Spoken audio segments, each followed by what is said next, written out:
자, 예수 그리스도와 약속이라는 말씀으로 함께 은혜를 나누겠습니다. 우리는 성탄절이 의미하는 바가 무엇인지를 분명히 알아야 됩니다. 세상 사람들은 성탄절은 노는 날이에요. 그래서 이렇게 코로나가 창궐하고 역병이 창궐하는데도 예수님이 오신 것을 기념하고 의미를 생각하는 것이 아니라 놀지 못해서 안타까워하는, 즐기지 못해서 안타까워하는 그런 것들을 우리가 뉴스를 통해서 보게 됩니다.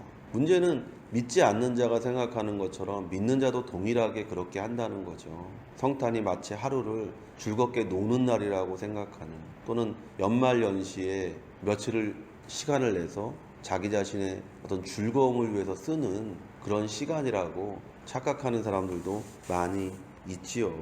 누가복음 2장 14절에 지극히 높은 곳에서는 하나님께 영광이요 땅에서는 기뻐하심은 입은 사람들 중에 평화로다 하니라.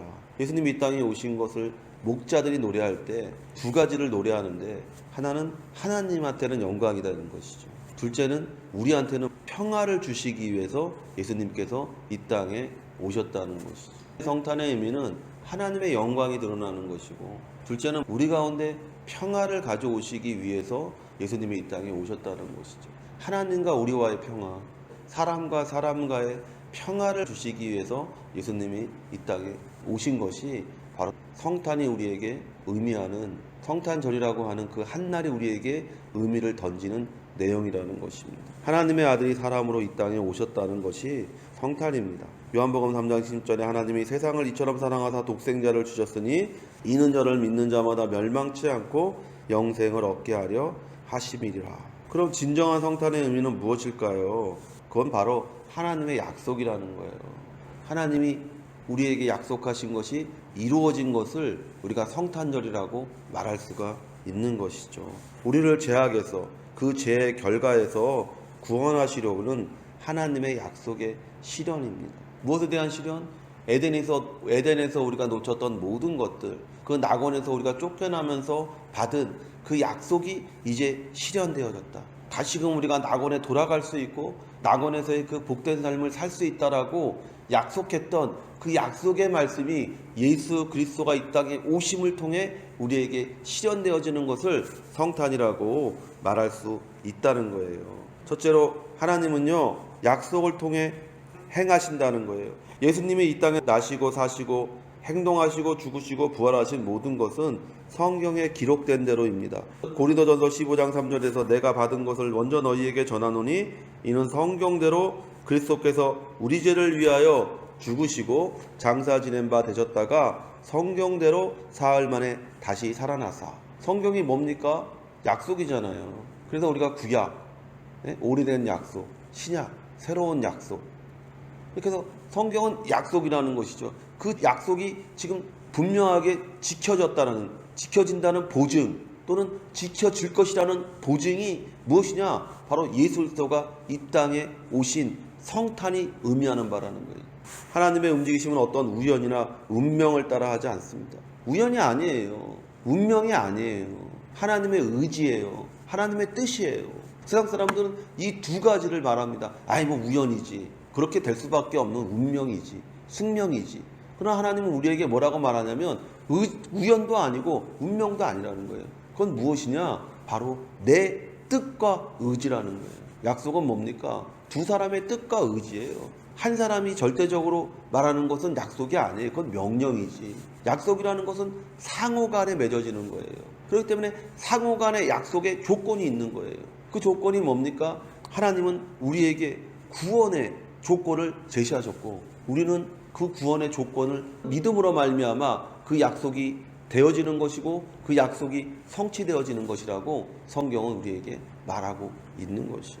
하나님의 움직임은요, 항상 계획과 목적을 가지고 움직이십니다. 사람이 보기에 아주 우연이고 사소하게 발상할 것 같지만 모든 것이 하나님이 우리를 향하신 목적과 계획을 따라 이루어지는 거예요. 그러므로 바울은 자신 있게 로마서 8장 28절에서 우리가 알거니와 하나님을 사랑하는 자 곧 그 뜻대로 부르심을 입은 자들에게는 모든 것이 합력하여 선을 이루느니라 라고 말할 수 있었어요. 바울이 왜 이렇게 자신 있게 말합니까? 바로 이것이죠. 하나님이 우리를 향하신 계획과 목적은 무슨 일이 있어도 이루어진다는 거예요. 그 증거가 뭐냐? 바로 예수 그리스도가 오셔서 우리를 위하여 십자가에서 몸짓고 피 흘려 죽으신 바로 그것이라고 바울이 우리에게 얘기하고 있는 거예요. 바울이 끊임없이 우리에게 얘기하는 게 뭡니까? 단 두 가지예요. 하나님이 우리를 위해서 오셔서 우리를 위해서 죽으셨다는 거예요. 그래서 바울이 우리에게 얘기합니다. 나는 십자가와 십자가에 달리신 예수 그리스도 외에 다른 거 알고 싶지 않습니다. 다른 걸 알아야 될 이유도 없습니다. 다른 걸 전하지도 않습니다. 나는 오직 이것.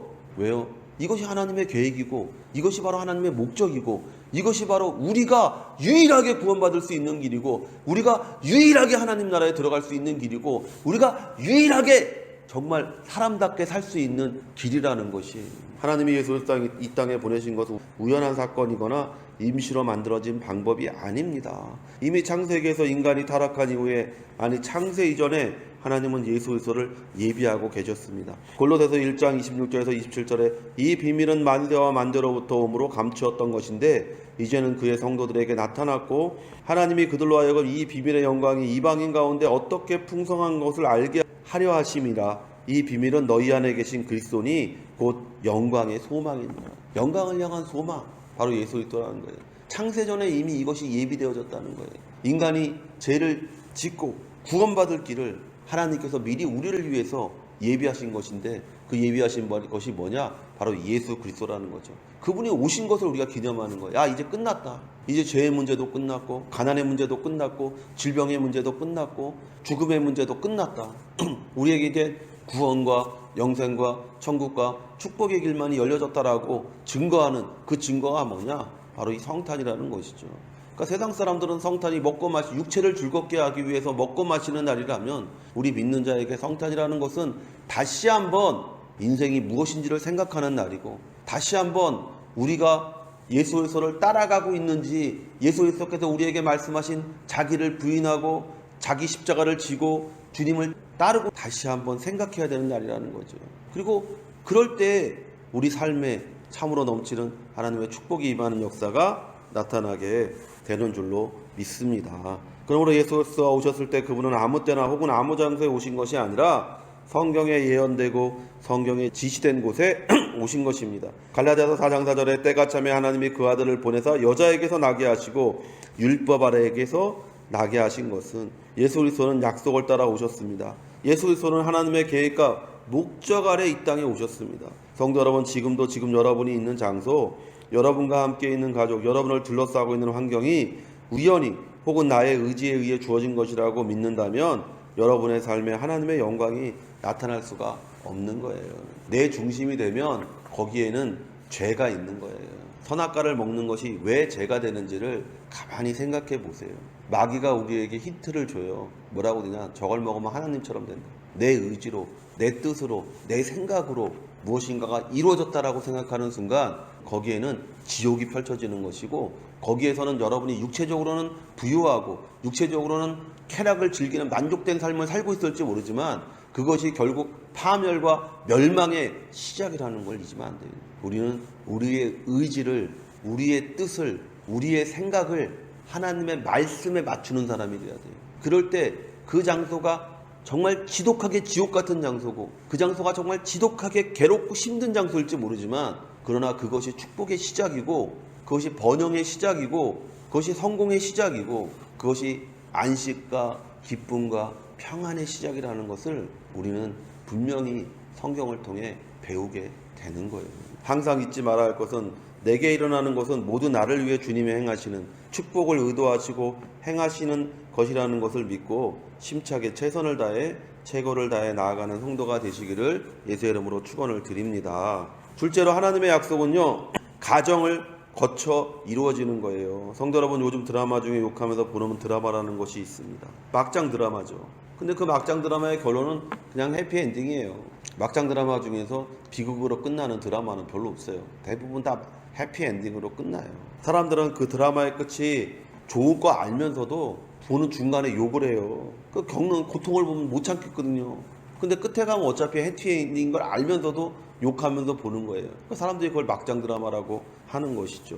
신명기 8장 15절에서 16절에 너를 인도하여 그 광대하고 위험한 강야 전갈이 있고 물이 없는 간조한 땅을 지나게 하셨으며 또 너를 위하여 물을 굳은 반석에서 내셨으며 내 열조도 알지 못하던 만나를 광야에서 내게 먹이셨나니 이는 다 너를 낮추시며 너를 시험하사 마침내 내게 복을 주려 하심이었느니라. 성도 여러분도 믿는 사람으로서 우리의 결국이 축복과 영광이라는 것을 알면서도 지금 살아가고 삶의 원망과 불평을 하고 있지는 않습니까?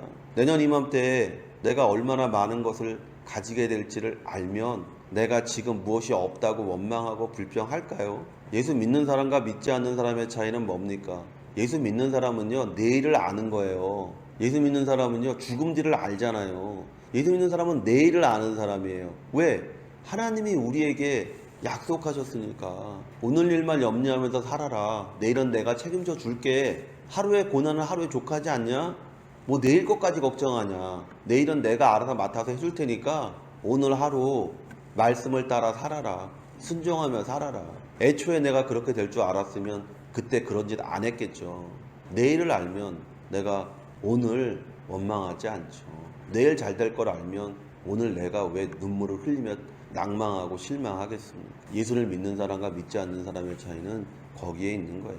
예수 믿는 사람은 내일을 알면서 사는 것이고, 예수 믿지 않는 사람은 내일 일은 난 모르기 때문에 그래서 아우성치고 원망하고 불평하는 거예요. 모세가 우리에게 얘기합니다. 왜 그런 거 지났는 줄 아냐? 너 왜 그런 어려움과 환난과 그런 정갈과 뱀을 만났는 줄 아냐? 너 뒤돌아봐봐.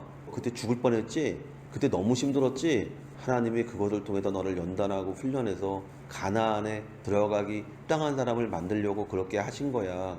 지금 생각해보니까 알겠지? 하고 모세가 그의 백성들에게 이야기하잖아요. 그 말은 뭡니까? 지금 우리 믿는 자에게 똑같이 얘기하는 거예요. 야, 나중에 돌아보면서 내가 왜 그때 멍청하게 그렇게 안달하고 복달했지? 내가 그때 왜 이렇게 근심하고 염려하고 불안해했지? 이렇게 잘 됐을 텐데, 이렇게 잘 될 수밖에 없는 인생이었는데. 약속은요, 과정을 거쳐 이루어집니다. 그 과정을 내가 어떻게 견뎌내냐는 거예요. 예수님이 그 약속대로 오셔서 약속대로 죽으시잖아요. 그 죽음의 길이 단순한 길입니까? 그냥 죽는 게 아니잖아요. 모든 사람에게 침뱉음을 당하고, 자기가 믿었던 사람에게 배신을 당하고, 십자가에 아무 죄가 없이 십자가에 달려서 빨개 벗겨져 조롱과 멸시와 수치심을 당하면서, 침뱉음을 당하면서 그 과정을 견디잖아요. 그 과정을 이겨내시잖아요. 어떻게, 무엇 때문에 이겨냅니까? 3일 후에 부활할 것을 예수님께서 아셨잖아요. 그러니까 그 부활을 기다리며 주님은 그 모든 것을 견디신 거예요. 내일 좋은 일이 있습니다. 오늘 내가 믿음으로 견디면 내일 좋은 일이 있는 거예요. 그러나 내가 오늘 믿음으로 견디지 못하면 내일은 또 다른 어려움을 만나는 거예요. 성도 여러분도 믿는 사람으로서 우리의 결국이 축복과 영광이라는 것을 알면서도 지금 살아가고 있는 삶의 원망과 불평을 하고 있지는 않습니까? 목표를 잃어버리면 우리는 원망하고 불평합니다. 눈에 보이는 세계에 집착하면 우리는 원망하고 불평합니다. 손에 잡히는 것에 집중하면 우리는 원망하고 불평합니다. 성도 여러분, 예수님은 하나님이셨지만 사람의 몸을 입고 이 땅에 오셨습니다. 그분의 희생이 없었다면 우리는 여전히 어두움의 땅에 어두움의 생각과 어두움의 감정과 어두움의 삶의 모습으로 살아가고 있을 것입니다. 그러나 예수가 우리를 위해 기꺼이 이 고난과 어두움의 땅에 오셔서 우리를 위해 기꺼이 십자가를 지어 주셔서 우리의 삶에는 구원과 영생과 천국과 축복의 삶이 넘침에 풍성이 넘치게 되었습니다. 지금의 고난은 축복의 과정입니다. 지금의 광야는 가나안에 이르기 위한 과정입니다. 지금의 눈물은 다시는 흘리지 않을 영원한 안식과 평화를 위한 과정입니다. 예수 그리스도를 바라보며 최종적인 구원과 영생과 천국과 축복을 향해 가는 과정이 이 인생임을, 지금 살고 있는 삶임을 알고 감사하며 전진하는 성도가 되시기를 축원합니다. 셋째로, 하나님의 약속은 기필코 이루어진다는 거예요. 예수 그리스도가 이 땅에 오신 것은 우리에게 하나님의 약속은 어떠한 상황이든지 처지든지 경우이든지 마침내 이루어진다는 것을 우리에게 보여주는 것입니다. 고린도후서 1장 20절에 하나님의 약속은 얼마든지 그리스도 안에서 예가 되니 그런즉 그로 말미암아 우리가 아멘하여 하나님께 영광을 돌리게 되느니라. 그럼 하나님이 예수 그리스도 통해 우리에게 하시는 약속은 무엇입니까? 우리는 예수 그리스도의 사역을 통해 우리를 향하신 하나님의 약속을 알게 됩니다. 마태복음 11장 5절에 소경이 보며 앉은 맹이가 걸으며 문둥이가 깨끗함을 받으며 기머거리가 들으며 죽은 자가 살아나며 가난한 자에게 복음이 전파된다 하라. 우리의 주이신 예수 그리스도는 우리에게 하나님의 약속, 즉 삶에서 나타나는 모든 우리가 겪고 있는 저주와 멸망의 길을 끊어버리시고 구원과 영생과 천국과 축복의 길을 제시하시기 위해 오셨다고 말씀하고 계십니다. 성도 여러분, 이러한 약속이 지금 내게 이루어지고 있다고 믿고 계십니까? 이러한 소망으로 마음이 뜨겁고 삶의 모든 것이 기쁨과 그리고 감사의 삶을 살고 계십니까? 환경이 좋든 나쁘든 이러한 예수 그리스도를 통한 하나님의 약속을 믿고 소망하며 이 성탄의 약속을 바라보는 성도가 되시기를 예수의 이름으로 축원을 드립니다.